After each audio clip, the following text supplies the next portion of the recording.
ভুল থেকে শিক্ষা নিয়ে নিজেকে বদলানো যায়, কিন্তু শিক্ষার মধ্যে ভুল থাকলে নিজেকে বদলানো কঠিন। পরিবারের সমস্যা নিজেরাই সমাধান করুন, তৃতীয় পক্ষ গিয়ে শুধু আগুনে ঢালবে। কন্যা সন্তানকে সুন্দরভাবে মানুষ করুন, ছেলে নেই বলে দুঃখ করবেন না। দেখবেন এই মেয়ে আপনার জীবনে একদিন ছেলের থেকেও দামি হয়ে উঠবে। কিছু মানুষ ভাগ্যে থাকে না ঠিকই, কিন্তু মনের মাঝে থেকে যায় সারা জীবন। চোখ বন্ধ করে বিশ্বাস করা তো দূরের কথা, বর্তমানে চোখ খোলা রেখেও কোনো মানুষকে বিশ্বাস করা যায় না। যারা ময়লা পরিষ্কার করে তারা ময়লাওয়ালা নয়, পরিষ্কারওয়ালা বলা উচিত। ময়লা তো আমরা করি, তাই আমরাই ময়লাওয়ালা। ঘরের মধ্যে তুমি যত ইচ্ছে কাঁদো, কিন্তু দরজা সব সময় হাসি মুখে খুলবে, কারণ যদি কেউ দেখে নেয় যে তুমি ভেঙে পড়েছ, তবে সে তোমায় আরও ভেঙে দিয়ে যাবে। রাগী মানুষ কোনো কিছুতেই জিততে পারে না, ধৈর্যশীলরা সর্বদা জিতে যায়, সেটা দুনিয়া এবং আখেরাত দুই জায়গাতেই। হোক মেয়ে কিংবা ছেলে, কালো মানুষ কখনো কারো প্রিয় হয় না। জীবনটা ফানুসের মতো, সবাই উঠতে দেখে কিন্তু কেউ পড়তে দেখে না। একলা জীবন একলা মরণ, কিসের তো বয়, দুনিয়াটা মুখোশে ভরা, কেউ তো কারো নয়। ভালোবাসার নামে সবাই করছে অভিনয়। অভিযোগের আঙ্গুল আমার দিকে কমবারও উঠেনি, এলোমেলো ছন্নছাড়া হয়েছে বহুবার, কিন্তু থেমে যায়নি।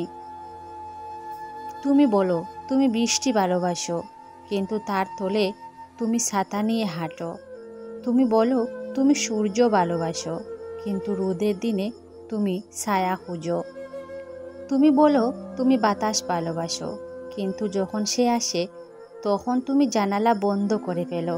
তাই আমি ভয় পাই যখন তুমি বলো তুমি আমায় ভালোবাসো। পারিবারিক অশান্তি খুব বাজে জিনিস। একটা শান্তির ঘর শুধু ইট পাথরের দেয়াল আর দামি আসবাবপত্র দিয়েই তৈরি হয় না। মায়ের হাসি, বাবার প্রার্থনা, ভাই বোনের স্নেহ মমতা, প্রিয় খাবারের গন্ধ, সবার প্রতি সবার যত্নশীলতা এবং পারিবারিক টুকরো টুকরো সুখ দুঃখ নিয়ে একটা শান্তির ঘর তৈরি হয়। আপনি যদি কারো শখের প্রিয় মানুষ হয়ে থাকেন, বিশ্বাস, ভরসা, সম্মান, গুরুত্ব, যত্ন, ভালোবাসা এমনিতেই পেয়ে যাবেন। জোর করে আদায় করার প্রয়োজন পড়বে না।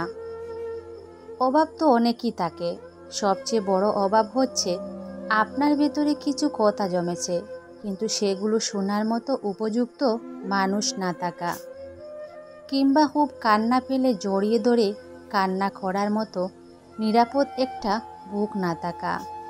মানুষ অর্থ দিয়ে নিজের অবস্থান পরিবর্তন করতে পারলেও কখনো স্বভাবের পরিবর্তন করতে পারে না।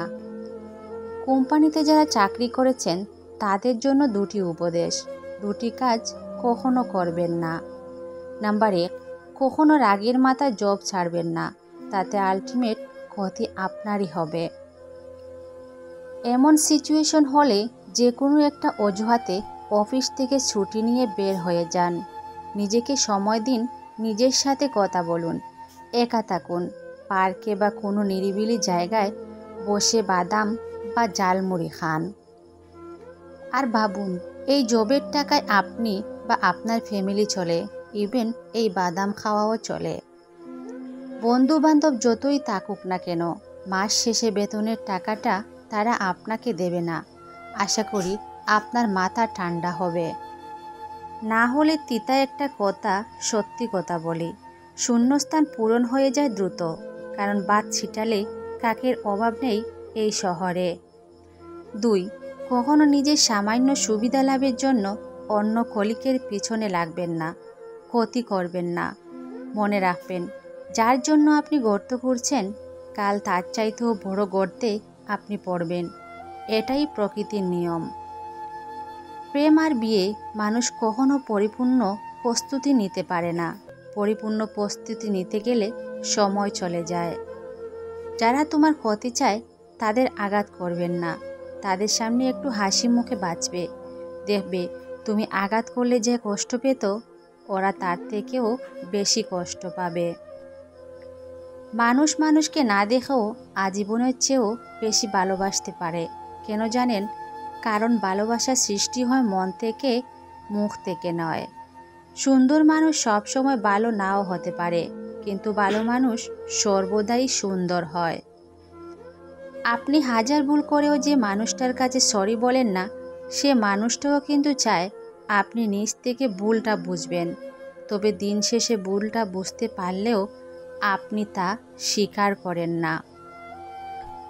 দড়ির উপর হেঁটে স্থির হয়ে থাকার নাম সার্কাস। অশান্তির উপর বেঁচে শান্ত থাকার নাম জীবন। কখনো মানুষের কথা শুনেই কাউকে বিচার করতে যাবেন না, কারণ বেশিরভাগ সময়ই শোনা কথা ভুল হয়। নিন্দা করতে গেলে বাইরে থেকে করা যায়, কিন্তু বিচার করতে গেলে ভিতরে প্রবেশ করতে হয়। আপনার অনুপস্থিতিতে যে আপনার খোঁজ নেবে সে আপনার প্রিয় মানুষ। যে স্থানে অপমান লাঞ্ছিত হবেন সেখানে পড়ে না থেকে বেরিয়ে আসাটাই শ্রেয়, হোক সেটা অতি পরিচিত। যে তোমাকে বড় করেছে তার সামনে কখনো বড় হতে যেও না।